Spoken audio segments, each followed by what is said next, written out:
ადამიანი, ეპოქა, მოვლენა, კანონი. ჩვენი გენეტიკური კოდი სამართლიანობას ეძებს, როცა ირგვლივ უსამართლობაა. დისკუსია, რომელსაც დასასრული არ აქვს. როგორები ვართ ჩვენ დღეს ისტორიის წინაშე? ვართ თუ არა კანონმორჩილი საზოგადოება, რაც გვასწავლის განვლილი ისტორია და რისთვის უნდა ვიყოთ მზად, როცა კანონი ხან სამართლიანია, ხან უსამართლო. საბოლოოდ რას ვირჩევთ? ადამიანის მიერ დაწერილ კანონს თუ დროის სამართალს? გადაცემა დროის სამართალი. ყოველ კვირას 19 საათზე. დაიწყე აზროვნება დღეს.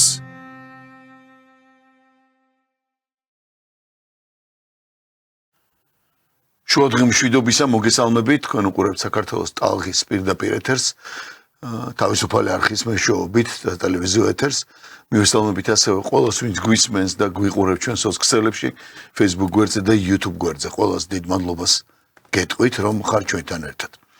დღეს 4 საათია, ყოველ პარასკევს, რაც იმას ნიშნავს, რომ გადაცემა დროის სამართალი გადის ამ ეთერში და ჩვენ დღეს ჩემთან ერთად იქნება ჩვენი კოლეგა, ჩემი მეგობარი, ჩვენი გუნდის წევრი, იურისტი თენგო ომანიძე. მოგესალმებით მაყურებელს. მივესალმებით კიდევ ერთხელ ჩვენს მაყურებლებს. ბუნებრივია, რომ ჩვენ ვაანონსებთ ხოლმე წინასწარ, როდესაც სანამ გადაცემას დავიწყებთ ხოლმე დასაწყისში, თუ რა თემაზე გვექნება საუბარი, რაზე ვისაუბრებთ და ჩვენს მსმენელს და მაყურებელს მოიხსენება და კარგად იცის, რომ ჩვენ თვალყურს ვადევნებთ და ვაშუქებთ და ასევე გვაინტერესებს გახმაურებული და ერთ-ერთი ყველაზე გახმაურებული საქმე ლევან ჯანგოლაძის კანონიერი ქურდიზმის კვლელობა, ლევან ჯანგოლაძის კვლელობა ვაკეში, რომელიც მოხდა.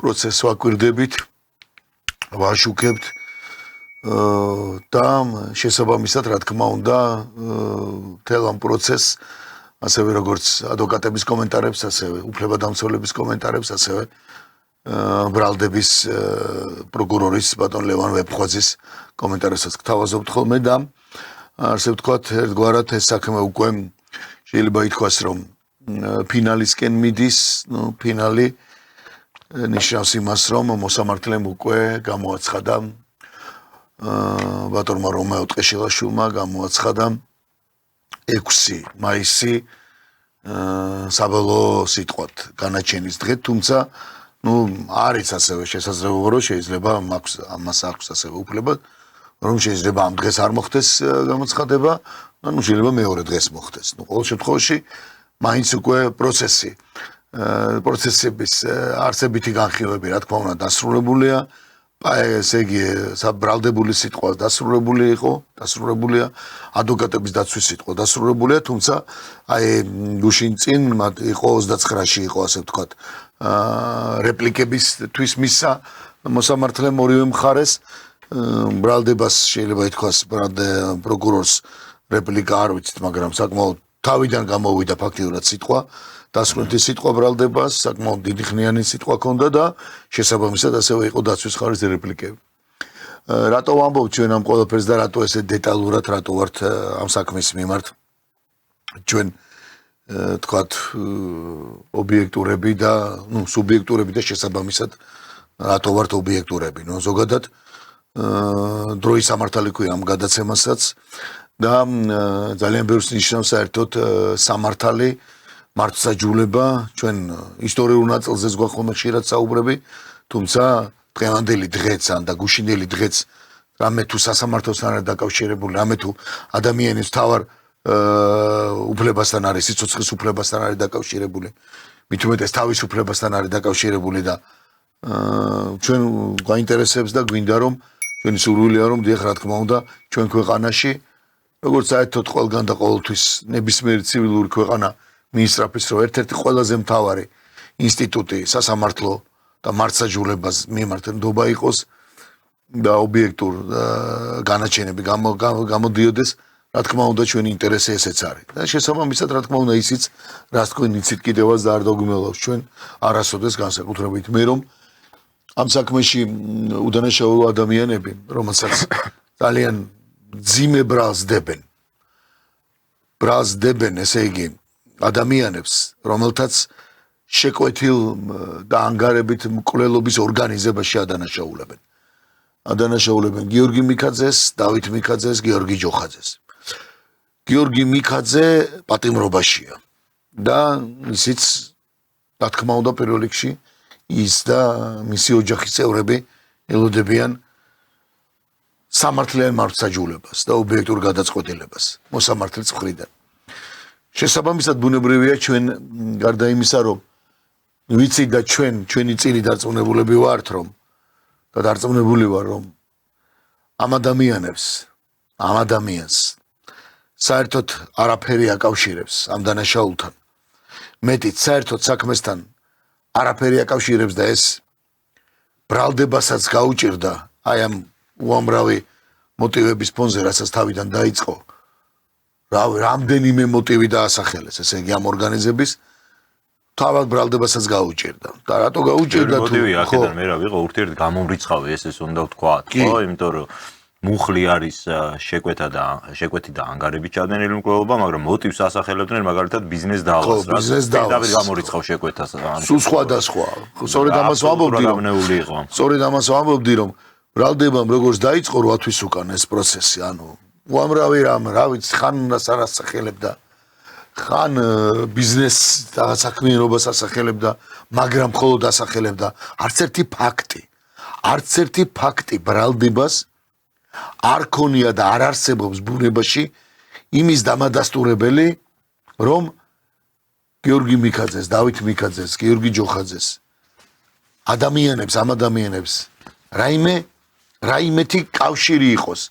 არ არსებობს ფაქტი და შესაბამისად ბუნებრივია არ იქნებოდა არ არსებობს საერთოდ მტკიცებულებები. არც ერთი ფაქტი არ არსებობს და შესაბამისად ამ ფაქტის გასამყარებლად არც ერთი მტკიცებულება არ არსებობს და რატომ ვამბობთ ახლა რატომ გვინდა რომ ჩვენ ამაში თავად დაგარწმუნოთ და დარწმუნდეთ რომ მე რომ ვთქვი რომ ბრალდების სიტყვა უკვე საბოლოო სიტყვა დამთავრებული იყო და მოსამართლემ მიცა რეპლიკების საშუალება ორივე მხარეს ბრალდება ცოტა დიდი რეპლიკა გამოვიდა და მან თავიდანვე თქვა ბატონმა ლევანე ვებხვაძე სხვა შორის როდესაც დაასრულა მან თავის საბოლოო სიტყვა თქვა რომ აი რეპლიკისთვისო მეო როდესაც მოისმინა უკვე ადვოკატების საბოლოო სიტყვა მან რეპლიკისთვის საკმაოდ დიდი დრო მოითხოვა ანუ აი 2-3 საათი დამჭირდებაო ნუ სხვათა შორის ხო თავიდან კი გაგვიკურდა ჩვენს სხვა შორის სხვასაც სხვა მედიას ესრება აშუქებს ამ პროცესებს ადვოკატებსაც უფლებადამცველებსაც გაუკვირდათ იმიტომ რომ 3 საათი რეპლიკისთვის თუმცა მიეცა მას საშუალება მაგრამ აი მართლაც რომ ეს მოხდა რაღაცა სხვა რაღაც რეპლიკა კი არა ეს იყო საერთოდ ახალი სიტყვა მისი ახალი საბოლოო სიტყვა და ჩვენ უბრალოდ აი ბევრი როარ ვილაპარაკო და როარ დაიბნეს ჩვენი მაყურებელიც ხო შესაბამისად ის მაყურებელი ვინც ამ პროცესს აკვირდება ბოლომდე აკვირდებოდა თავიდანვე და უყურებდა თუნდაც ჩვენთან გადაცემებს სიუჟეტებს სასამართლოს ხდომებს ჩვენ გვინდა ახლა მაგალითად გავუშვათ სიუჟეტი ესე იგი ბრალდებამ თავის რეპლიკის დროს საერთოდ სხვა რამ შემოიტანა ისეთი გარემოება, მოდი ესეც ვთქვა, სანამ სიუჟეტს გავუშვებ. დიახ.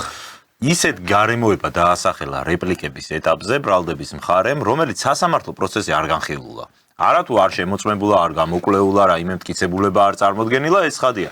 საერთოდ არ განხილულა ეს საკითხი და ფაქტიურად მოსამართლისთვისაც, დაცვის მხარისთვისაც ეს იყო, აი რავი, სურპრიზად ნათქვამი რაღაც. და ეხლა ამას რატო უსვამთ ხაზს, რომ სასამართლო ხო იდეაში იმიტომ ტარდება, იმიტომ არსებობს ეს სასამართლო, რომ თუ კი ბრალდებას აქვს რაღაც კონკრეტული ვერსია, ის ვერსია მიაქვს სასამართლოში, მიაქვს ამ ვერსიის გასამყარებლად მტკიცებულებები და დაცვის მხარესთან, მოსამართლესთან ერთად ხდება ამისი შეფასება, შეჯამება, რამდენად დამაჯერებელია, რა არის გამამართლებელი, რა არის პირიქით დამადასტურებელი. ამ ფაქტის გამყარება ყოველ შემთხვევაში ხო მტკიცებულება. ფაქტიურად რეპლიკების ეტაპით ან ესეც განვარტოთ, რომ პროცესუალურად ეს არ არის როგორ თქვა, აი აუცილებელი ეტაპი შეიძლება ისე დასრულდეს მაგალითად რომელიმე პროცესი, რომ საერთოდ რეპლიკების ეტაპი არ დანიშნოს მოსამართლემ. კი, რა თქმა უნდა, ნუ ძირითად შემთხვევაში ხდება ხოლმე ამ ეტაპის დანიშვნა, იმიტომ რომ აძლევს მოსამართლეს საშუალებას, რომ რეპლიკა თუ აქ თქვას მხარემ, მაგრამ მთავარი ეტაპი ეს არის შემაჯამებელი სიტყვა, რასაც ამბობს პროკურორი და აი იქ უნდა დაასახელოს რაღაც თუ რაიმე ისეთი რეპლიკების ეტაპზე შემოიტანო ისეთი გარემოება, რომელზეც მანამდე სასამართლოზე მსჯელობაც კი არ გამართულა, ეს არის მართლა არ ვიცი, აი ბატონი ლევან ვეფხვაძის რაღაც ნოუ-ჰაუ ეტყობა, თორე მე არ ვარ სისხლის სამართლის სპეციალისტი, მაგრამ ამას არ ჭირდება უმაღლესი იურიდიული განათლებაც არ ჭირდება ამის მიხვედრას, რომ დაასკვნით ეტაპზე, ბოლოს ხდომაზე, რომლის მერეც პირდაპირ განაჩენი უნდა გამოცხადდეს, არ შეიძლება რომ მხარემ დაასახელოს ისეთი გარემოება, რაც შესავლილი არ არის, გამოკვლეული არ არის და ამისი ჩაწერა მოსთხოვოს მერე უკვე მოსამართლეს განაჩენში. კი ბატონო. სწორედ ამიტომ აი ჩვენ გვინდა გავუშვათ სიუჟეტი, რომელიც კონკრეტულად ეხება სწორედ იმ გარემოებას, იმ ახალ გარემოებას, რომელიც ბატონმა ლევან ვეფხვაძემ საერთოდ საბოლოოდ რეპლიკების დროს მან საერთოდ წარმოადგინა ეს საერთოდ არ ვიცი ვერსია თუ რა დავარქოთ საერთოდ თავდაყირა დააყენა თავად თავისივე ბრალდება ჩვენ ამას ვაფასებთ რომ ეს ჩამოეშალა ბრალდებამ ნახოთ სიუჟეტი და თქვენ ახავთ თავად როგორ ადვოკატები უფლებადამცველები როგორ აფასებენ ამ ყველაფერს ნახოთ სიუჟეტი და დავბრუნდებით პირდაპირ ეთერში განაჩენამდე 7 დღით ადრე ჯანგველაძის საქმის დასკვნით ხდომაზე პროკურატურამ დანაშაულის დამკვეთთან დაკავშირებით ვერსია კიდევ ერთხელ შეცვალა. საქმის პროკურორმა ლევან ვეფხვაძემ მკვლობის შემკვეთად წარსულში მოსკოვში მოკული კრიმინალური ავტორიტეტის დედ ჰასანის შვილიშვილი ირაკლი უსოიანი დაასახელა. მართალია ბრაუნდებელს ვერსიის გასამყარებლად მხოლოდ გამომძიებელ რომიკო გოგიაშვილის ანონიმური წყაროსგან მიღებული პატაკი აქვს. თუმცა ის სასამართლოსგან განაჩენში დანაშაულის დამკვეთად სწორედ უსოიანის დასახელებას ითხოვს. გასაოცარი ამ ამბავში ისაა, რომ თავად ირაკლი უსოიანს საქმეში არანაირი სტატუსი არ აქვს და ის გამოკითხულიც კი არასდროს ყოფილა. უსოიანმა გამოიყენა ამ შემთხვევაში ის შანსი, რომ ფარცხალაძე მიქაძეებს დაპირისპირება ჰქონდა და შეკვეთით და ანგარებით განხორციელდა ლევან ჯანგველაძის მკვლელობა. უსოიანთან დაკავშირებითაც ხარით ის არის მთავარი დამკვეთი, თუმცა არც ერთი საგამოძიებო მოქმედება მის მიმართ არ ჩატარებულა, როგორ ხსნის სახელმწიფო ბრალდება ამას, თუ კი პირი მთავარი დამკვეთი არის და შუარგოლის დამკვეთები, მაგალითად, ბრალდებულები არიან ამ საქმეზე, რატომ არ დაინტერესდა პროკურატურა ირაკლი უსოიანით? საკამაოდ მოცულობითი საქმეა და ძალიან ბევრი საქმე არის გამოყოფილი ამ საქმიდან. ნაწილზე უკვე დადგენილია განაჩენები, ნაწილი მიმდინარეა და შესაბამისად ველოდებით განაჩენის დაყენება. უსოიანით რატომ არ ინტერესდება გამოძიება, რატომ არ აღიძრა მინიმუმ მის წინააღმდეგ საქმე? საჭიროებიდან გამომდინარე, საქმის მოცულობიდან და თავისებურებიდან გამომდინარე ჩატარდება ყველა შესაბამის საგამოძიებო. ბრალდების მხარის პოზიციით გააუცებას ვერ მალავენ საქმეში მონაწილე ადვოკატები. მათი შეფასებით ვითარება წარმოუდგენლად აბსურდულია, რადგან შეუძლებელია სასამართლოს განაჩენში დანაშაულის მთავარ მოქმედ პირად დასახელდეს პირი, რომელსაც ბრალდებული სტატუსი არ აქვს და მის მიმართ არანაირი საგამოძიებო მოქმედება არ ჩატარებულა.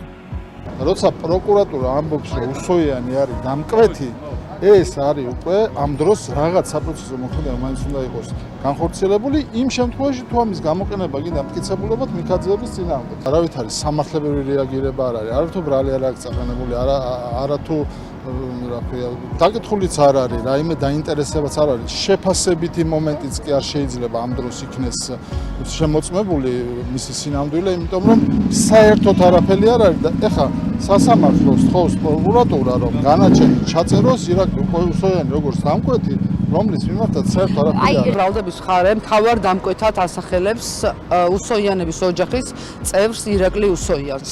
თუ კი ირაკლი უსოიანი სახელდება მთავარ დამკვეთად, მაშინ ამდენი ხნის განმავლობაში რატომ ერთხელ არ არის რაიმე საგამოძიებო მოქმედება ჩატარებული კონკრეტულად ირაკლი უსოიანთან მიმართებაში. სასამართლოში თუ კი მოსამართლემ განაჩენი უნდა დაადგინოს შეკვეთით მკვლელობისთვის და თავარ შემკვეთად სახელდება ირაკლი უსოიანზე გამოძიებაც კი არ არის დაწყებული და მაგ შემთხვევაში რითი აპირებს სასამართლო დაასაბუთოს და მთავარ დამკვეთად დაასახელოს.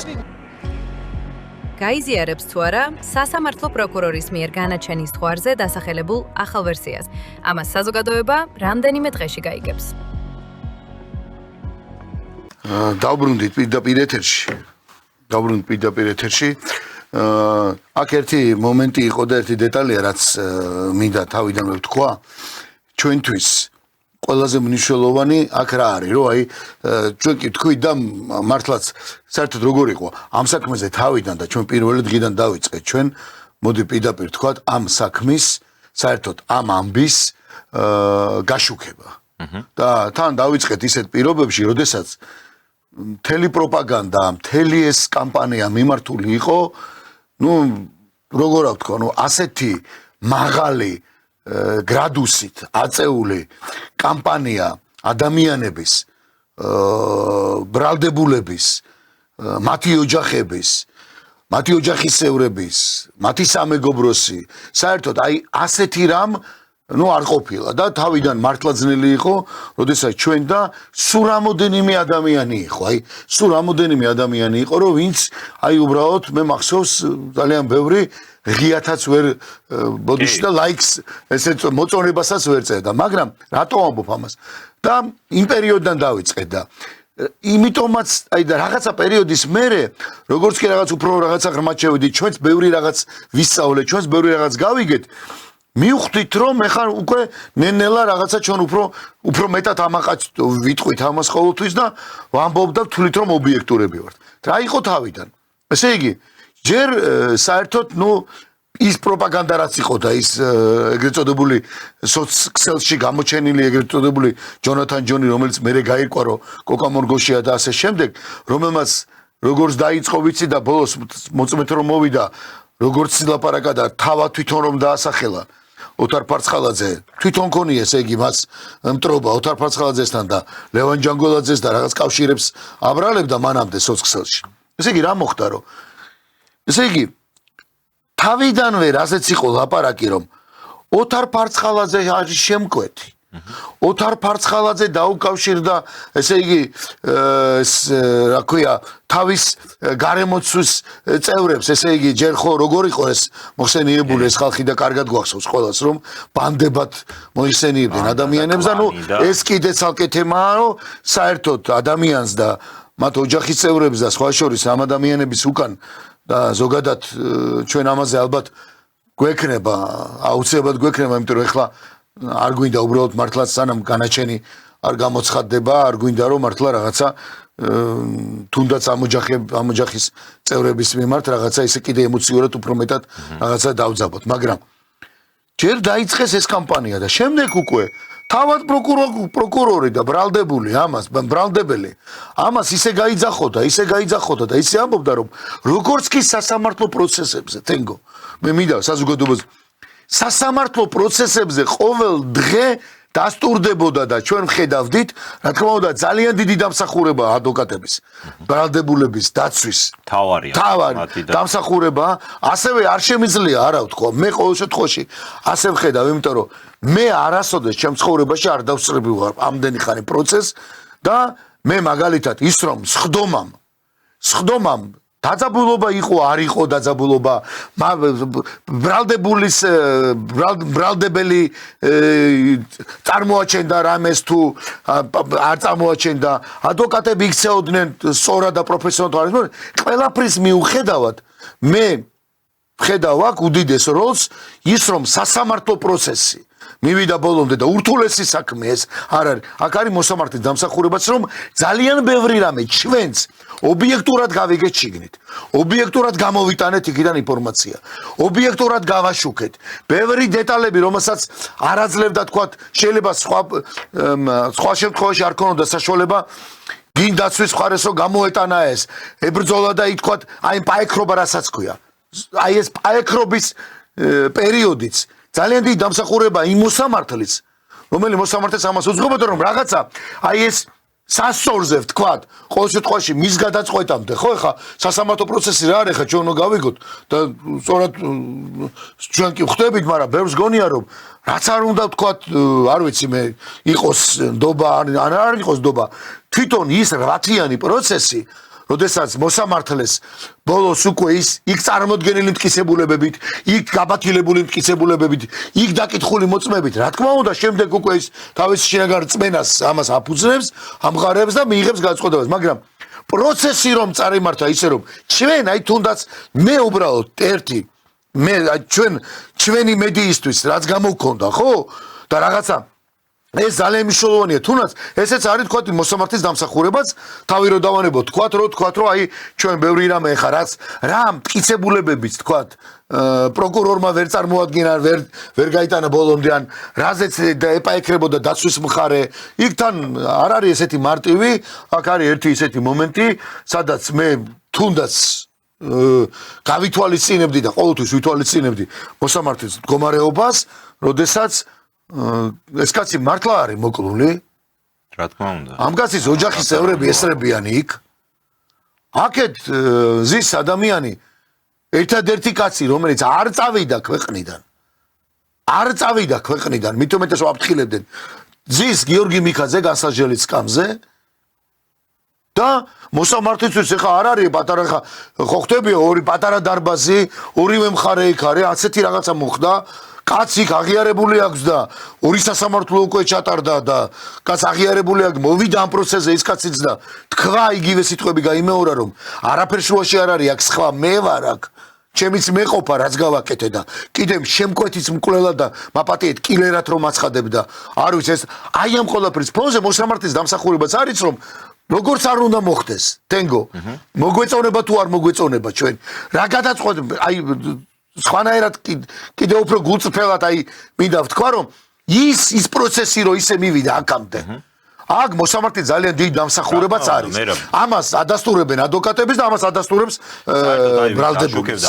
ბრალდებელიც. ეხლა დაუშვათ ჩვენ შემთხვევაში შეიძლება ვინმე თქვას რომ აი რაღაც ტენდენციური მხარეა პირობითად, იმიტომ რომ აი ეს რაღაც დაინტერესება აქვს, ახლობელია, მეგობარია, ეგ ცალკეა, მაგრამ აი სხვა მედია საშუალებების მხრიდანაც, სხვა ჟურნალისტების მხრიდანაც მე მომისმენია ეს შეფასებები, რომ აი პროცესზე მიმდინარეობს მართლა სამართლებრივი პოლემიკა, რასაც ქვია და აი სამართლებრივი დებატი და აქ რა თქმა უნდა ეხა მოსამართლის როლია პირველ რიგში უდიდესი და უმნიშვნელოვანესი, იმიტომ რომ ჯერ ერთი ის პიროვნულად უნდა იმსახურებდეს პატივისცემას როგორც ერთი ისე მეორე მხარის მხრიდან, თავისი ქცევით, თავისი დამოკიდებულებით პროცესისადმი და ნამდვილად ეხა ამ შემთხვევაში ალბათ არც ერთ მხარეს არ ექნება ამ მხრივ არაფერი სათქმელი, რომ ამ ადამიანმა ამ ამოცანას და ეს მართლაც ურთულესი ამოცანა არის, მით უმეტეს როცა საქმე ესე დანაშაულ შეეხება, ნამდვილად ბრწყინვალედ გაართვა, ხო, თავი რომ ყველა მხარეს მიეცა მართლაც იმის შესაძლებლობა, რომ საკუთარი პოზიციები ბოლომდე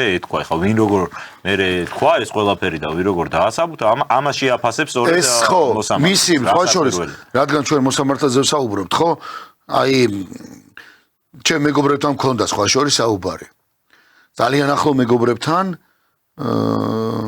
კი ბატონო, მისი კოლეგებიც არიან, შენი კოლეგებიც არიან და არიან ადამიანები, რომ ჩემი კოლეგებიც არიან და რა ვიცი, მადლობა ღმერთს, დიდი სამეგობრო წრე მყავს და მე ვთქვი ესეთი რაღაც. ბუნებრივია, რა თქმა უნდა, სამწუხაროდ პოლიტიკოსების გამო, იმ პოლიტიკის გამო, რაც 35 წელია ტარდება ჩვენ ქვეყანაში, იმის მიუხედავად განსაკუთრებით ჩვენ გვახსოვს რა იყო ეს, ყველა ეხა ამას ამბობს, მაგრამ არ მინდა რომ ეხა იცი გამოვიდეს, რომ ამას თქვათ მარტო იმათო აბრალებ. თუმცა კარგად გვახსოვს რა იყო და როგორი წრეხი იყო მოსამართლეებზე. ბუნებრივია, არც მინდა გავიფიქრო, რომ იგივე თქვათ შეიძლება იმ დოზებით ხდება ეხლა, თუმცა არავინ ეხა ვიცით რა პირობებში უწევთ ამ ადამიანებს ყოფნა და გადაწყვეტილებებს მიღება, ეგეც ვიცით. ილუზიებიც მით უმეტეს, ხო? თან კარგად ვიცი და ვთქვით და დავაფიქსირე კიდევაც იმ ჩემ მეგობრებთან და არიან ესენი, ძალიან შეიძლება ითქვას, რომ ძალიან ახლობლები არიან და მათაც იციან ჩემი ცხოვრების წესი, როგორ ვიცხოვრე იმ მთავრობის დროს თუ იმ ხელისუფლების დროს, რა განაჩენები გამოიტანეს ჩემზე და როგორ ვიყავი და რა პატიმრობები მქონდა და ისიც კარგად იციან, რომ სტრასბურგით გამარჯვებული ვარ. ბოლოს და ბოლოს, მაინც სამართალი ევროპაში ვიპოვე და ისიც კარგად იციან, რომ სწორედ აიმეების იმ პრობლემების გამო აღმოჩნდი მე გერმანიაში და ნახევარი გერმანიაში ვარ ხა და ნახევარი აქ ვარ და ყოველთვის ვამბობ ამას და მათაც კარგად იციან, სხვათა შორის იმ ჩვენ კოლეგებში თუ მათ კოლეგებში ბევრი იმ თავრობის მომხრეა და ბევრი ეხლა ამ თავრობის მომხრეა. თუმცა ესენი მოსამართლეები არიან, იურისტები არიან, ადვოკატები არიან, პროკურორები არიან და უბრალოდ მე რატო ვამბობ ამას? გაანკარგათ იციან მე ხარ აქ გულწრფელობით ვთქვი იმათთან იქ და რას ვამბობ ეხლა აქ. მე ესეთ რაღაც ვთქვი. რაც მე დავაკვირდი ამ პროცესს, ეს არის ურთულესი პროცესი.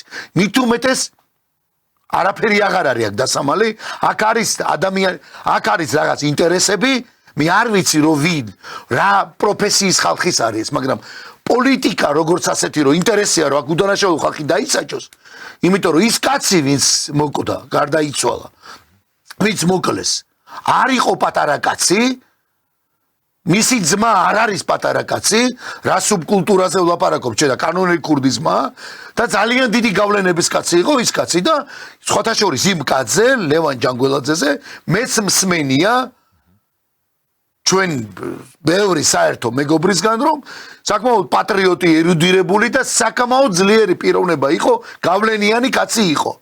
და ამით რატო ვამბობ ამას, რომ ძალიან კარგად ახლა რომ ეს რომ ინტერესია და ამ ხალხს რომ უნდა დაბრალდეს, ეს გამოჩნდა კიდევაც და ნათელი იყო თუ რატო იყო ესეთი პროპაგანდა ამ ხალხზე. ამიტომ მე რატო ვამბობ ამას? ამიტომ ურთულეს სიტუაცია აქვს. ეხლა თქვათ იმ მოსამართლეს, რომელ მოსამართლეს მე ვსაუბრობ. მე ესეთ რაღაცა ვთქვი, მიუხედავად ამ ყველაფრისა. მთელი 8 თვე, ხო? და მაბადეთ 6 თვე არის რა, ბატონი თქვათ რომეო თხეშელაშვილი ამ საქმეში ჩართული.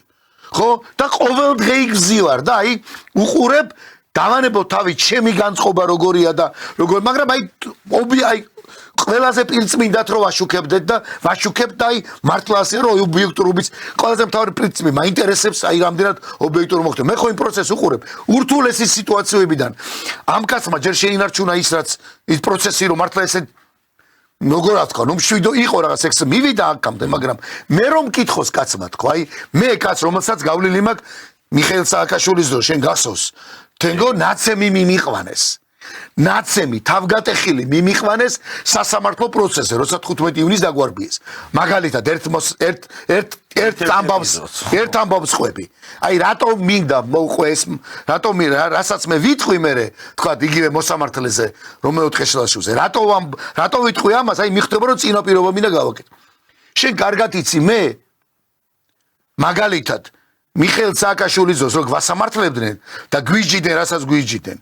საერთოდ მოსამართლეები როგორ იქცეოდნენ და ერთ-ერთ სასამართლოზე 15 ივნისს ნაცემი რომ მიგვიყვანეს რკინის ბიტები და ჯოხები და არ ვიცი მე აი 15 ივნისს ყველამ კარგად ის თავგატეხილი რომ მიმიყვანეს და ზაფხული იყო 15 ივნისს აი ზაფხულია მოკლე სახელოვებიანი მაისური მეცვა შავი და პოლიციელებმა ანუ 1-7 საათის მერე მიგვიყვანეს იმიტომ რომ შემიყვანეს მოსამართლეს ანუ სადაც პოლიციელები ვინც მომყვებოდნენ ჩემი საკუთარი მაისური კონდათ აწეული მე ხელები შეკრული მაქვს და სისხლიანი თავი რო სისხლი მომდიოდა ჩემი საკუთარი მაისური ანუ ხელი რო არ დასროდა ჩემი საკუთარი მაისური გადმოწეული ქონდა ესე თავზე უკან იმიტომ რომ თავი მქონა გატეხილი უკან ამხან და ესე ვეჭირე პროცესს აი ესე შემიყვანეს და დამსვეს და მოსამართლე ქალბატონი მიღურებს ჯერ ხო ყველამ კარგად იცის რაც მოხდა იმ დღეს იმიტომ რომ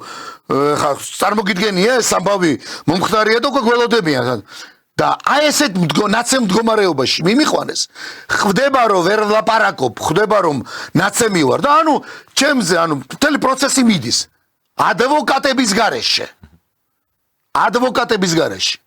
და არ ვიცი მე კიდე 1 საათი იქ ვარ არ ვიცი რაც ნუ ყვებიან საოცრებებს ყვებიან რომ მე ესე იგი ესენი ვცემე ეს პოლიციელები მანამდე სამართლოში ვარ შევარდი გადავხვდით იქ შევარდით მანამდე სამართლოში გვინდოდა სამართლოს შენობის აღება იქ ვცემე რამოდენიმე პოლიციელი იქ არ ვიცი ვაგინე მე სპეცრაზელებით ვცემე და ოღონდ მე ხედავს რომ ამათ უჭირავარ როგორთან და ბოლოს მე უნდა ეგეთ რაღაცას რომ მოსამართლე რომ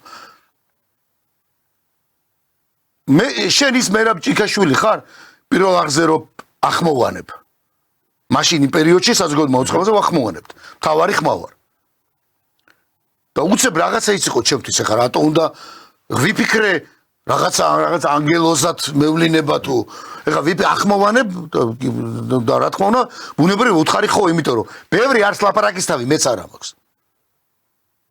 ხო და მე უთხარი კი მე ვარ მეთქი მეტის ღირსი ხარო შენო რო აი ამ მაშინ ხო რა იყო ჩვენზე რომ რუსეთის მონა და ჩვენ ამ მაშინელ ოპოზიციაზე გვერდზე ვედექი და ფულები მიქონდა და მოგქონდა მეტის ღირსი ხარ შენო და პატიმრობა მომისაჭი აი ახლა აი ამ ყველაფრის მერე და ეს ერთ-ერთია ამ ყველაფრის მერე რაც მე ვნახე და რასაც მე უყურებ ახლა თქვათ აი ამ პროცესზე მოსამართლე რომელზეც საუბრობთ მე ერთით რაღაცა ვთქვი რომ ღმერთმა დაიფოროს თუ რამე ოდესმე მომივა კიდე და სადაც მართალი ხარ ადამიანი და გიწევს რომ შენი სიმართლე დაამტკიცო და აი ადვოკატები გეყოლება თუ იმე მე ვინატრებდი და ვისურვებდი რომ აი ნამდვილ პაექრობაში ამ მოსამართლესთან მოხვედრილიყავ ვიც არის ახლა რომეო ტყეშელაშვილი თუმცა კიდე ერთხელ ვამბობ მე საერთოდ არ ვიცი და შეიძლება გადაწყვეტილების მოლოდინის გამო გეო მაგრამ ის პროცესი როგორ ჩატარდა და როგორ ჩაატარა ამ უმძიმე სიტუაციაში როცა ოჯახისევრები გიზიან მე ბრალდებული აქ არის ადამიანს რომელსაც ნუ აი დაიმ პაექრობაში და მით უმეტეს იმ ფონზე რასაც ხედავს რომ საერთოდ არაფერი არ არსებობს არ ვიცი და აძლევს საშუალებას ყველა მხარეს რომ თანაბრად იპაექრონ მე ვისურვებდი თქო რომ თუ რამე ცხოვრებაში მომივა კიდე აწი და ის დროს გახსენება საერთოდ არ მინდა და იმ მოსამართლეები მაგრამ რომ მომიწიოს რაიმე და ზუსტად ვიცოდე რომ ანუ მე ჩემი სიმართლე და მართალი ვარ და ჩემი სიმართლის გატანა მინდა და ვინ ვისურვებდი რომ ეს მოსამართლე ყოფილიყო მაგრამ არ ვიცი ჩვენ ხო ეს უბრალოდ მე რატომ ვამბობ ვიცი რომ 6 მაისი სადაც საბოლოო განაჩენს გამოიტანს მოსამართლე მე ზუსტად ვიცი რომ უმძიმეს მდგომარეობაში ახლა ესეთი გადაწყვეტილების დროს და თან არ ვიცი რაც მე ვნახე რაც მან ნახა და რაც ახლა მით უმეტეს ხო ამ ხელ გამოცდილება აქვს და რაღაც ხო მაინც ურთულესი არის იმიტომ რომ თვითონ ეს საქმე არის უკვე ძალიან დიდი ინტერესის და პოლიტიკის ქვეშ თვითონ ეს საქმეა მე მაქვს ამის უფლება თქვა არ ვიცი მე მგონი ამაში ხარ დასამალი და საუხერხულო რა არის ახლა მართლა ვინც ადევნებს ამ საქმეს თვალყურს მე მგონი ყველასთვის ცხადია რომ კი არსებობს რაღაცა ვიღაცეების და რაღაცეების ინტერესი რომ ამ ადამიანებს დაბრალდეს საბოლოო ჯამში ეს ყველაფერი თორე ყველა ჟურნალისტები მათ შორის მედიის წარმომადგენლები რომლებიც ასევე აშუქებენ ხო ამ საქმეს აი მე ხო კარგად მახსოვს რა განწყობა იყო მათში თავიდან როდესაც ეს პროცესები იწყებოდა და რა განწყობა არის ახლა დღეს და არ მომერიდება ამისი თქმა რომ და ახლა ტელეკამერის შეიძლება ეს არავინ არ თქვას მაგრამ აი ნებისმიერი ჟურნალისტი რომელიც ყოველ პროცესს ესწრება აშუქებს ყველა დარწმუნებული ამ ადამიანების უდანაშაულობაში აი დარწმუნებული ვარ რომ ასე არის იმიტომ რომ უბრალოდ ყველა თავის თვალით ხედავს და ისედაც ახლა აი ზურბას მაყურებელმაც რომ შეაფასოს მერაბ ეხლა რა სიუჟეტიც ვნახეთ ჩვენ რომ ბოლო დღეს განაჩენამდე რამდენიმე საერთოდ არ იყო გამორიცხული ესე ვთქვათ რომ აი თუნდაც 29 რიცხვშივე გამოიცხადებინა ბატონ რომეოს განაჩენი მას ჰქონდა ამის უფლება იმიტომ რომ ყველა ეტაპი უკვე გავლილი იყო შეეძლო რომ გამოიცხადებინა განაჩენი და აი თუმცა პრაქტიკაშიც ხდება ესეთი რაღაც რა ხდება და აი ამ დღეს მოდის პროკურორი და იძახის საერთოდ ახალ ვერსიას. იმ დღეს როდესაც შეიძლება საერთოდ განაჩენი გამოცხადდეს. ეხლა აი თუნდაც ეს ფაქტი ხო აჩვენებს ყველაფერს რეალურად რასთან გვაქვს საქმე და აი უბრალოდ მაყურებელმა მაინც რო შეაფასოს. თუნდაც აი ამ საქმეში არ იყოს ადამიანი ჩახედილი, ხა ჩვენ მართლა ყოველდღე რო ვაშუქებთ ამ პროცესს და მუდმივად ვინც არის ჩვენი მაყურებელი ის მართლა ინფორმირებულია რა ხდება ყველა პროცესზე, მაგრამ აი თუნდაც ისეთი ნაკლებად ინფორმირებული ადამიანი, ვისაც უბრალოდ გაუგია ამ დანაშაულის შესახებ, ხო, ნუ და გაუგია ბევრს. და ზოგადი ინფორმაცია აქვს. აი ვინმემს რამდენი ვერსია გაგვიგია ხო ამ საკითხებზე და რამდენი რამ ითქვა ბრალდების მხრიდან და იყო იქ რომ ბიზნესში დავა, თურმე ბიზნესში დავის გამო დაორგანიზეს. მოწმეები ყავდათ მოყვანილი საერთოდ სიგარეტის ბიზნესის გამო მოხდა ეს ყველაფერი, აი კონკრეტულ სფეროსაც კი ამბობდნენ რომ სიგარეტი რაღაც გადამზიდავი კომპანია რაღაცა. რაღაც გადამზიდავი კომპანიაო, მე პოლიტიკის თემა შემოიტანეს რომ პოლიტიკის გამო მოხდა ეს ყველაფერი და უთანხმოება ქონდა და გავლენებს ვერ ინაწილებდნენ და აი რამდენი ვერსია ითქვა ხო? პროკურორის მხრიდან, ბრალდების მხრიდან იყო ეს ყველაფერი გაჟღერებული და აი ეხლა უცებ ბოლო დღეს რომ ამბობენ რომ თურმე აი ირაკლი უსოიანმა შეუკვეთა სინამდვილეში ეგ მკვლელობა და საერთოდ ახალ რაღაცას ასახელებენ. თქვენ თვითონ ხო უნდა გაგიჩნდეთ თან, ყველაფერზე შეკითხვა, რომ ეგ თუ იყო აქამდე რატო საერთოდ პროცესზე ეს ყველაფერი? თან არ დაგავსეს ერთი რამე თენგო. თავარი. ბრალდების მხრიდან კი არა მარტო. ბრალდების მთავარი მოწმეები, ვინც მოვიდნენ და ჩვენ მთავარი მოწმეები, ანუ ბრალდების მთავარი მოწმეები, ვინც მოვიდნენ ასახელებდნენ სწორედ ესე იყვნენ. ერთმა ურთიერთ გამომრიცხავზე კი აღარ ვლაპარაკობ ჯერ, არამედ ბრალდების მთავარ მოწმეებიც საუბრობდნენ აი ამ ვითომ ბიზნესებზე, ზუსტად არ ვიცი სიგარეტი თუ რაღაც რო. ერთ-ერთი მოწმე იყო ისიც თქვა სიგარეტებთან დაკავშირებით, რომ სიგარეტის მოტივს რატო ამბობდა სიგარეტის ბიზნესს, რომ გასული ვიყავიო გარეთ. რო შემოვედიო, ეგ ხმა გავიგე რომ სიგარეტი ახსენეს. სიგარეტს არ ეწეოდაო ლევან ჯანგველაძეო და ესე იგი სიგარეტის ბიზნესზე ლაპარაკობდნენ, აბარაზე ილაპარაკობდნენ. ანუ იქ რო ჩაულებრივად მაპატიე და რა ვიცი, რაღაც სხვაზე, რაღაცა კოკაკოლაძე რო ესაუბრათ, უეჭველი ესე იგი ოთარ ფარცხალაძეს, გიორგი დავით მიქაძეებს და გიორგი ჯოხაძეს უეჭველი ესე იგი კოკაკოლის ბიზნესი აქვს რა. აი პროკურორმა ყველაფერ ამას თვითონ გადაუსვა ეხა ხაზი და თქვა რომ არა ირაკლი უსოიანი შეკვეთა იყო ეს ყველაფერიო და აბრალებს მოსკოვში გარდაცვლილი კრიმინალური ავტორიტეტის ოჯახს ეხა ამ ყველაფერს რომ მათ დაუკვეთეს თურმე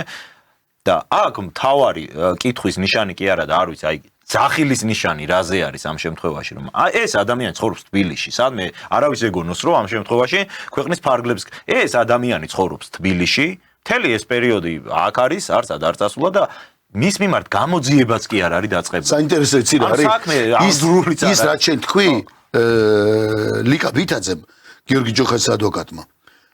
ბრალდებას თავისივე სარეპლიკის სიტყვაში ესეთი რამე უთხრა რა რომ ბატონო ლევანო მოსამართლესაც მიმართა რომ ანუ აი ეს ზუსტად ის კითხვა რომ თუ თქვენ არგუმენტად იმას იტყვით რომ არ ვიცით საცხოვრობს ან საქართველოში არ არიანო ეს ძალიან ცდებითო. ჩვენ დაგეხვა მე გეტყვითო და დასახელდა კიდევაც ანუ ოჯახის წევრები სად არიან. აქ საქმე რა შეეცი რომ ეხლა ის ხო არ არის მარტო რომ აი ბრალდებას ძალიან რთულ სიტუაცია ბრალდება რომ რთულ სიტუაციაში ამას არ განიცდის. იმიტომ რომ ასე უტიფრად დადებული აქვს ხელი აგერ ხალხზე ხან ესე იგი მოტივი აქვს ბიზნესი, ხან ესე იგი მოტივი აქვს აი თქვათ რაღაცა თქვათ ის ქუჩას აკონტროლებდნენ და ასე შემდეგ. მე მთავარი მოწმე მოვიდა მორგოშია და ისეთი რაღაცა თქვა საერთოდ რომ უთხრეს კიდევაც დაცვის ხარემ რომ ვერ გავიგე მტერი ლევან ჯანგველაძე და ოთარ ფარცხალაძე კი არ ყოფილა, არამედ შენ ყოფილხარ მტერი, იმიტომ რომ თვითონ ასახელებს რომ რაღაცები წამართვა, რაღაც ანუ სიგიჟეები. მაგრამ ყველაზე მნიშვნელოვანი არის ერთი რამ რომ იგივე ბრალდების ნათქვამ თქვათ გაჟღერებულ ვერსიაზე. საკუთარი მოწმეები, რომლებიც იყავდა მოყვანილი, ურთიერთ გამომრიცხავს ამბობს სამივე და ყველაზე მთავარი. ყველაფერს თავი დაანებო. მართლა თუ გაინტერესებს გამოიძიო. მართლა თუ ვთქვათ არ გჯერა ის ვერსიის და მაპატიე და სრული ამ სიტყვის ნიშნით გინდა აი ეს საშინელი დანაშაული შეტენო სამ კაცს ნიშნავს რომ სამ ოჯახს და ეს არ არის პატარა ოჯახები ეს არ არის ესე იგი როგორ დამანგრევენ რაღაცა საკეთებ და თან შენ თვითონ ვერ ხვდები ვერ ამყარებ რა ვერსიებს და ამ დროს როდესაც დამატებით კიდე მოწმეები ყავდათ ეს მიკულსკი და როზა ნარსისოვა. ესე იგი ეს მიკულსკი და როზა ნარსისოვა როგორ ყავდათ, იცი? სანამ გავიგებდე და გაიგებდა საზოგადოება ეს ვინ არიან თურმე.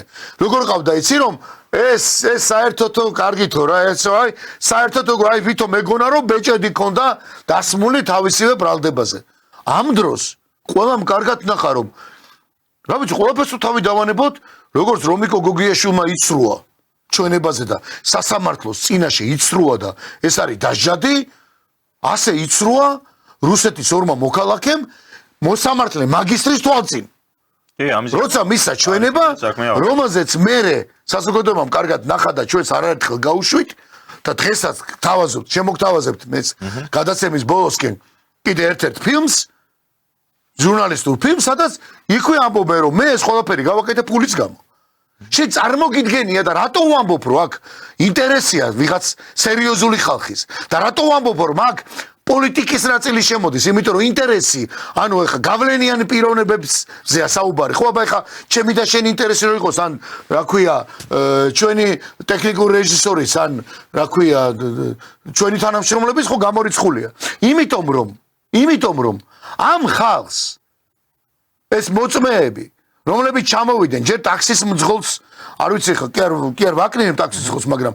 ლევან ჯანგველაძის მარჟა და მისი სტატუსი, მისი ეს რაღაცა თქვა აკადემიურობა და ასე შემდეგ.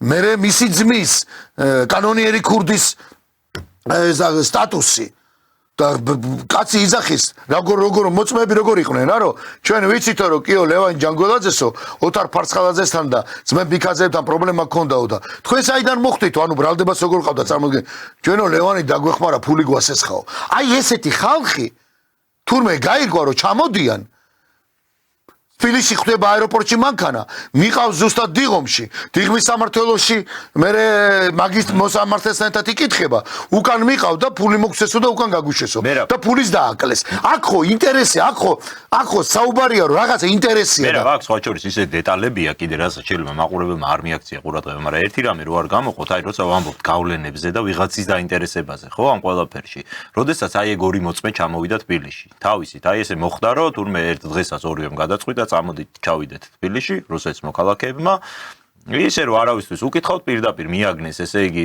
გამომძიებელს რომელი იძიებდა ამ საქმეს და მისცეს ჩვენება ხო ეს არის გამოძიების ვერსია როგორი პიარი ქონდათ მათ აქ კონკრეტულ ტელევიზიას ვიტყვი კაცო TV პირველი და არ არის აქ მოსარიდებელი TV პირველი მათ ასაღებდა რომ რუსეთის ორი მოქალაქე ორი ბიზნესმენი ჩამოვიდა საქართველოში რომლებიც იყვნენ ჯანგველაძესთან დაახლოებული ადამიანები ბიზნესმენი ვიღაცა ამ ჟურნალის ეს ტექსტი ხო მისცა რომ ეს არის ესე იგი ბიზნესმენები და ეხა თურმე ეს ადამიანი ტაქსზე მუშაობს მიტანის სერვისზე ვარ მიტანის სერვისზე ტაქსზე მომუშავე ადამიანზე არის საუბარი მართლა ბონუს მოწმე აი რაღა ბონუსებზე გამომუშავებებზე რომ ეთყობა ასეც რომ მოწმეობით აკეთებს ფულს და მეორე მოწმესაც რო ნახავს საზოგადოება მეორე მოწმეც ერთად მუშაობდითო ისიც რაღაც არა ისედაც სახეზე რო ნახავს და ნახავს ხალხმა ეს საზოგადოება ხო გასაგებია მაგრამ აქ მაგაზე კი არ არის ლაპარაკი ქართული მედია ამ ხალხს საზოგადოებას ასაღებდა როგორც რუსეთში რაღაც გავლენების მქონე ბიზნესმენებს აი ეს რო იყო აი ოქროს მოწმეს ჩამოიყვანეს რო იყო თავიდან ბოლომდე დადგმული სცენარი არა მარტო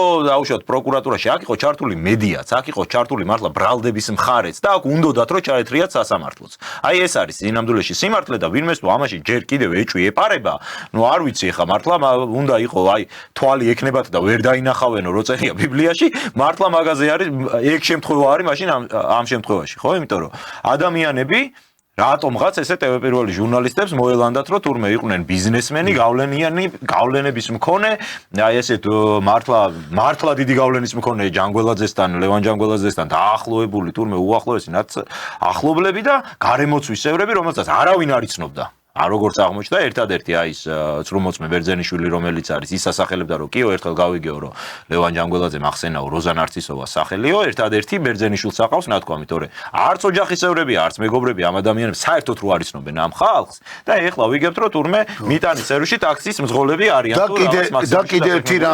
და კიდე ერთი რამ უნდა ითქვას კიდე ერთი დიდი სამწუხაროდ პრობლემა ეს არ არის მხოლოდ ამ საქმის პრობლემა სამწუხაროდ რა პრაქტიკასაც მე ხა შევხედე და წავაწყდი და სამწუხაროდ ეს არის და შენ ეს კარგად იცი და ამაზე არაერთხელ გისაუბრია შენ როგორც ჟურნალისტ როგორც იურის ნუ პრობლემა ის რომ საქმეში ბრალდებას ხავს თავარი მოწმე გამომძიებელი რომიკო გოგიაშვილი რომელსაც ავს კონფიდენტი და ამ კონფიდენტმა რაც უთხრა და ეს კონფიდენტი საერთოდ ტრაგედიაა საერთოდ ჩვენს ყოფაში ტრაგედიაა რომ კონფიდენტი შეუძლია მივიდეს ესე იგი და ჩემზე და თენგოზე ისეთ რაღაცები უთხრას და ეს კონფიდენტის შემდეგ პატაკად დაწერა ამ ბიჭმა რომიკო გოგიაშვილმა კაც ვერ ვიტყვი მაგაზე რომ კაცი არ არის ამ შემთხვევაში რაღაცა ხელის ბიჭი პოლიციელი სამწუხაროდ იმიტომ რომ ეს დადასტურდა კიდევაც წერს ესეთ პატაკს და აი ამ პატაკში თურმე აი ამ კონფიდენტმა რომელიც თავისით გამოეცხადა და აბა შენ გენაცვალე და არ ვიცი მე ადრე ამბობდნენ ხოლმე ცოტა სხვა ფრაზებს არ მინდა ეხლა ხალხი გვიყურებს მაგრამ ესე მივიდა ესე ადამიანი და მისცა ინფორმაცია რომ ყველაფერი უთხრა ესე იგი რომ დაიწყო ერთი ოჯახის გაუბედურება და განადგურება ოთარ ფარცხალაძით მიყვა შემდეგ მე მოუყვა თურმე როგორ ესე იგი ოთარ ფაცხალაძე და ძმები გიორგი და დავით მიქაძეები, შემდეგ გიორგი ჯოხაძე და აი ესე მთელ მოუყვა და მორჩა საქმე გაიხსნა. აი ეს არის ზოგადად ეს ალბათ ხვალ ზეგ ტრაგედიაა, როცა ეხა მარტო ამ სასამართლოს კი არ ლაპარაკი და როდესაც კაცი განსაჯდელი სკამზე ზის და მათ შორის მოწმეებს და ერთ-ერთ მოწმეს უთხრა კიდევაც, ერთი კარგად შემომხედე, მე სადმე გინახი ვარ. რო ლაპარაკობ მიქაძეები, მოვიდნენ მიქაძეები, აი რაღაც რესტორანში მოვიდნენ მიქაძეები, რო ამბობ ჩვენებაში რო გიწერ. მარტო შემომხედე, მე გინახი ვარ. და ყველაზე არ ვიცი, აი ეს არის კიდე ერთი დიდი პრობლემა. ჩვენ ახლა უნდა გავუშვათ ერთი ფილმი და შემდეგ დავბრუნდეთ ისე პირდაპირ ეთერში. მე უბრალოდ რატო მინდა და რატო წავიყვანე ბოლოსკენ საუბარი სამთავარ მოწმეზე. ბრალდებას გარდა იმისა, რომ თვითონ ლევან ვეფხვაძე რა ვერსიებსაც იძახდა და ხო კიდევ ერთხელ მინდა, აი კიდევ ერთხელ მინდა ხაზგასთ თქვა, ფაქტი არ არსებობს. და ხომ მტკიცებულებებზე საუბარი ზედმეტია ის ფაქტი რომ გაამყაროს. არც ფაქტია, არც მტკიცებულებები არანაირი ბუნებაში რაღაც რო კონდეთ არ არსებობს. ამას გარდა ბრალდებამ წარმოადგინა სამი მოწმე, სამი მთავარი მოწმე მისი და ეს სამი მთავარი მოწმე ვინ არის? პირველი დღიდან რო დავიწყეთ ჩვენ პროცესების გაშუქება, პირველი დღიდან მოყოლებული დღემდე განახებთ, აი ამ დოკუმენტურ ფილმში ნახავთ ვინ არის სამი მოწმე, მთავარი მოწმე ბრალდების და თქვენ თვითონაც გამოიტანეთ დასკვნა, როგორ შეიძლება რომ მართლა ესეთი საქმეები, ესეთი საშინელი ცილის-სამებრული ბრალდება და ესეთი უმძიმეს დანაშაულში დასდო ბრალი ადამიანს, რომელსაც საერთოდ შეხება არ ქონია, არც გაუვლია, თქვათ, აი ამ შემთხვევაში დანაშაულთანაც კი. ნახოთ ეს ფილმი და დაბრუნდებით პირდაპირ ეთერში. ყველაზე გახმაურებულ საქმეზე განაჩენის გამოცხადებამდე სულ რაღაც 6 დღე რჩება. ჩვენ ვნახეთ ბრალდებისა და დაცვის დაპირისპირების, ხმაურის, ბრალდებებისა და უარყოფის 8 თვე. და ახლა ამ ყველაფრის შემდეგ ერთი კითხვა რჩება. რა დაინახა და რა მოისმინა? რაში დარწმუნდა, ან რაში შეეპარა ეჭვი მოსამართლეს, რომ საბოლოოდ გადაწყვიტოს უდანაშაულოდ ცნოს ადამიანები თუ სამუდამოდ წაართვას მათ თავისუფლება. ყველაფერი დაიწყო მძიმე ბრალდებით. პროკურორი ლევან ვეფხვაძე თვეების განმავლობაში ამტკიცებდა, რომ საქმე გვაქვს შეკვეთილი მკვლელობის ორგანიზებასთან. ისაუბრობდა მოტივებზე, აყალიბებდა ვერსიებს, ხატავდა სურათს, თუმცა ამ სურათის არც ფაქტი არსებობდა და არც საფუძველი. სასამართლოში წარმოდგენილ იქნენ მოწმეები, მაგრამ სწორედ ისინი აღმოჩნდნენ ბრალდების ყველაზე სუსტი წერტილი. სამი მთავარი მოწმე, რომელზეც მთელი ბრალდება იდგა, ერთმანეთისგან რადიკალურად განსხვავებულ ჩვენებებს იძლეოდა. მათი სიტყვები ერთმანეთს ანადგურებდა და მათთან ერთად ინგრეოდა ბრალდების ლოგიკაც. თვეების განმავლობაში მოსამართლე უსმენდა ამ ურთიერთგამომრიცხავ ვერსიებს, უსაფუძვლო მოტივებს და ბრალდებებს, რომლებიც მტკიცებულებების გარეშე არსებობდა და კითხვა სულ უფრო მძაფრი ხდებოდა. ვის ინტერესებშია ეს საქმე? ვინ დგას მის უკან? და რატომ უნდა გადაიხადოს უკანონო პატიმრობაში მყოფმა უდანაშაულო გიორგი მიქაძემ ყველაზე მაღალი ფასი თავისუფლება? ეს არის ისტორია მოწმეებზე, რომლებიც თავად ანგრევენ საკუთარ სიტყვებს, ბრალდებაზე, რომელიც მტკიცებულების გარეშე დგას და სისტემაზე, რომელიც ამ ყველაფერს ატარებს და რეპუტაციას ულახავს მართლმსაჯულებას. ჩვენ გაჩვენებთ ამ საქმის სამთავარ მოწმეს და თავად ნახავთ, როგორ იქმნება ბრალდება, რომელიც ფაქტებს არ ეყრდნობა. მოწმე ნომერი 1 მიხეილ ბერძენიშვილი, სრუმოწმის 2 ჩვენება. ბერძენიშვილის მიერ გამოძიებისთვის 8 აგვისტოს მიცემული ჩვენება გახდა დავით და გიორგი მიქაძეების, გიორგი ჯოხაძის და სხვა ბრალდებული პირების წინააღმდეგ სისხლის სამართლის დევნის დაწყების საფუძველი. პირველი, რაც თავიდანვე თვალში მოსახვედრია, ბერძენიშვილის შეცვლილი ჩვენებაა. მართალია, ოქროს მოწმე ჟურნალისტებთან საუბარში აცხადებს, რომ გამოძიება მის პირველად სწორედ 2025 წლის 8 აგვისტოს გამოკითხა ვაგვისტომდა საგამოძიებო უწყებას კითხვა არ გაუჩნდა, მანამდე რატომ არ გამოგკითხე? რაღაცები რო შეიცვალა ის მერე დამიბარეს და გამოგცხადდი. რაღაცები რო შეიცვალა ის მერე დამიბარეს და გამოგცხადდი. თუმცა ეს მტკნარი სიცრუეა, რადგან საქმე შიდევს მიხეილ ბერძენიშვილის მიერ დაახლოებით 4 თვით ადრე, 15 აპრილს გამოძიებისთვის მიცემული ჩვენება. 15 აპრილს, ანუ ლევან ჯანგველაძის მკვლელობიდან 1 თვის შემდეგ, მიხეილ ბერძენიშვილს არ ქონია ვარაუდი, ვინ შეიძლებოდა ყოფილიყო დაინტერესებული მკვლელობის შეკვეთით. გამომძიებლის შეკითხვაზე, რატომ ესროლა უძილაურმა გარდაცვლილს, ბერძენიშვილი აღნიშნავს, რომ ამის შესახებ არაფერი იცის. ჩემი აზრია, რომ გელა უძილაურს დაუკვეთეს ლევანის მოკვლა, ხოლო გელა არის მხოლოდ მკვლელობის აღსრულებელი. რაც შეეხება შემკვეთს, მე არ ვიცი ვინაა და რატომ შეუკვეთა მკვლელობა. ხოლო უკვე 8 აგვისტოს ბერძენიშვილი გვთავაზობს ლევან ჯანგველაძის მკვლელობის გამზადებულ ვერსიას, სადაც დასახელებული ხავს მონაწილე პირებიც, მათი სავარაუდო მოტივიც და დანაშაულის დაგეგმვის სრული სურათიც. ლევანის მკვლელობის შემდეგ საქართველოს ტელევიზიებშიც არაერთხელ გავიდა სიუჟეტები, სადაც სახელდებოდნენ სხვადასხვა პიროვნებები, კერძოდ ოთარ ფარცხალაძე, გიორგი ჯოხაძე, ძმები გიორგი და დავით მიქაძეევი. სწორედ ამ დროს აღვიდგინე, რომ წარსულში გარკვეული უთანხმოება მიქაძეევთან ჰქონდა ლევან ჯანგველაძეს, რაც გარკვეულწილად დაკავშირებული იყო ბიზნესთან. სწორედ ეს ჩვენება, რომელიც შემდგარია ურთიერთგამომრიცხავი მტკიცებებისა და მოწმის პირადი ინტერპრეტაციებისგან, სადაც ვერ ნახავთ ვერანაირ კონკრეტიკას, ვერც ერთ სახელსა და გვარს, ან სხვა ნეიტრალურ მოწმეს, რომელიც ამ გარემოებების დადასტურება შეძლებდა, პროკურატურისთვის მთავარ მტკიცებულებად იქცა და ბერძენიშვილის დაკითხვიდან ზუსტად 4 დღეში, 12 აგვისტოს, 5 პირი უმძიმესი ბრალდებით მიეცა პასუხისგებაში. მოწმე ნომერი 2. რომიკო გოგიაშვილი. გამომძიებლის სრუჩვენება.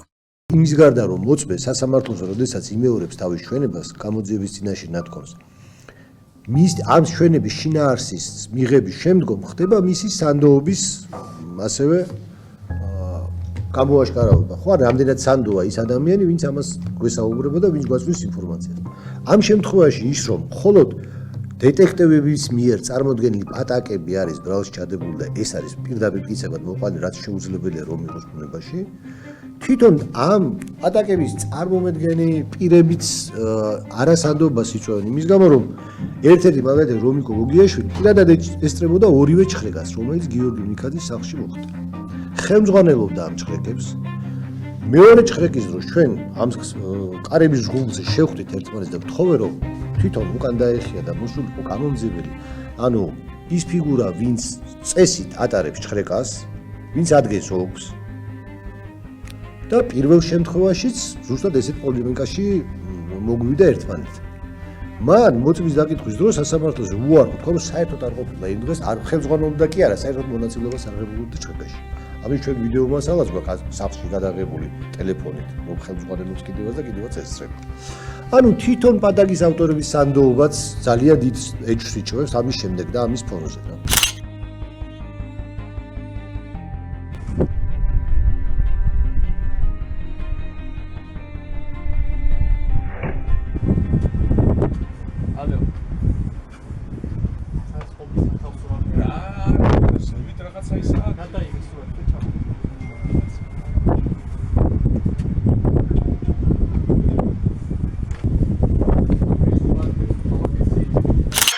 შეგახსენებთ, რომ გამომძიებელმა რომიკო გოგიაშვილმა სასამართლო პროცესზე უარყო, რომ ესწრებოდა გიორგი მიქაძის სახლის ჩხრეკას. იმისთვის რომ მტკიცებულება საქმეში მტკიცებულება იყოს და მე დაცვის უფლება განვახორციელო, მე უნდა მქონდეს მტკიცებულების გამოკვლევის ისეთივე თანაბარი შესაძლებლობა, როგორც ბრალდებას. საქმეში მტკიცებულებად მოდის ანონიმური წყაროს ნათქვამი, რომლის გამოკვლევის საშუალება მე არ მაქვს, ანუ ანონიმურ წყაროს მე არ შემიძლია დაუსვა კითხვა, რომ ეს რატო იყო, ჭორი მოისმინე თუ მართლა იცი რაღაც. ორია ფაქტობრივად. იმისთვის, რომ ეს ჩვენებად აქციონ კითხავენ ოპერატიულ თანამშრომელს და თითქოს ეს არის მტკიცებულება, რომელიც მე უნდა გამოვიკვლიო, მაგრამ ოპერატიულ თანამშრომელს დაუსვი ჩვენ ეს კითხვა, რომ ეს შენ იცი თუ პირდაპირ გითხრა, ეს მე კი არ ვამბობ, რომ ესეა. ეს გადმოვეცი, რაც მითხრა წყარომ. ხელმძღვანელობასთან ერთად იჯდა თუ არა იგი აყალიბებდა თავის ვერსიებს და ამ ვერსიების საფუძველზე ამ ვერსიებს შემდეგ ქმნიდა ლეგალურ ჩარჩოში სვავდა როგორც მტკიცებულებას და უდებენ საქმეს როგორც მტკიცებულებას და რეალურად არანაირი წყაროს, არანაირი ეს ფაქტები, ეს გარემოებები არ მიუწოდებია, ეს იყო და მხოლოდ გამოძიების და მათი ვერსიები, რომელიც ვერანაირად ვერ გადამოწმდება დაცვის მხარის მიერ. მოწმე ნომერი 3. კუკა მორგოშია. ყალბი ანგარიში ჯონათან ჯონი. არაიდენტიფიცირებული იუზერის ჯონათან ჯონის სტატუსები საქმეში პროკურატურას წარმოქმნილი აქვს მტკიცებულებად, თუმცა აღსანიშნავია ის, რომ პროკურატურა თავის დროზე არ დაინტერესდა ამ იუზერის უკან ვინ შეიძლებოდა მდგარიყო. დაცვის მხარემ შემხვედრად პროცესზე წარადგინა მასალები, ბატონ კოკა მორგოშიასაც ვკითხეთ პირდაპირ, როგორ მოხდა, რომ სულ რამოდენიმე წუთის დადებული სტატუსები იმავე დღეს გაზიარებული აქვს კონსერვატიული მოძრაობის წევრებს, კოკა მორგოშიასთან აფილირებულ პირებს. სხვა ამ სტატუს მომწონებელი და გამზიარებელი ფიზიკურად არ ყავდა. კოკა მორგოშიამ თქვა ჩვენთვის მნიშვნელოვანი შემდეგი ფაქტები, რომ მასა და ფარცხალაძეს შორის არის სერიოზული დაპირისპირება, მიქაძეების ხსენება, ეს არის მისი მოსაზრება და არავითარი ინფორმაცია და ფაქტი მას არ გააჩნია. დაწამს კითხვა ისმებოდა, ვის შეუძლია მისი ნაამბობის დადასტურება ნეიტრალურ ობიექტურ მოწმეს, ყოველთვის პასუხი ჰქონდა, რომ ან არ ახსოვს, ან არ იცის, ან არ სურს ამის შესახებ განმარტების გაკეთება. ხალხად გამოკვეთა მან, რომ პირადი ინტერესი და პირადი კონფლიქტი გააჩნდა მას ოთარ ფარცხალაძესთან მიმართებაში, რაც შეეხება გიორგი ჯოხაძესთან მიმართებაში განმარტა, რომ სულ ორჯერ ყავს ნანახი და პირადად მას საერთოდ არ იცნობდა. მოწმე ნომერი 4. მიკულსკი და ნარცისოვა. ფული ცრუ ჩვენების სანაცვლოდ.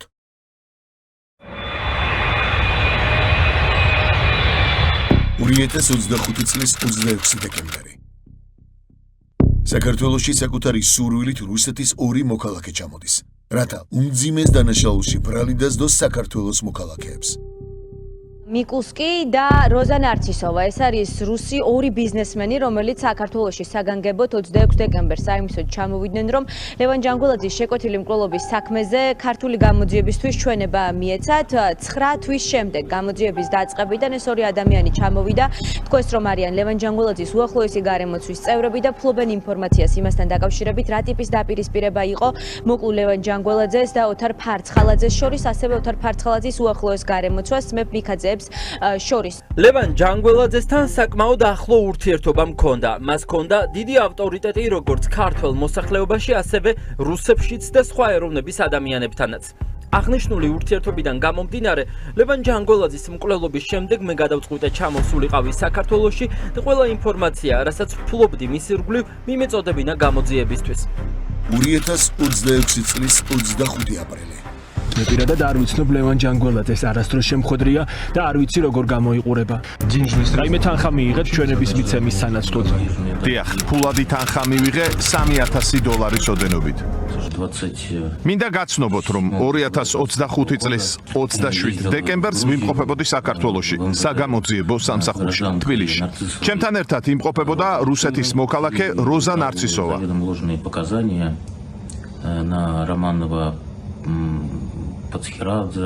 მივეცი ჩვენება რომანოვი, ფარცხალაძე, ოთარზე. ვერ ვამბობ გვარს. ჩვენება ეხებოდა ლევანის მკვლელობას, ქართული გვარით. ცუდად გადმოგცემთ, არ მახსოვს.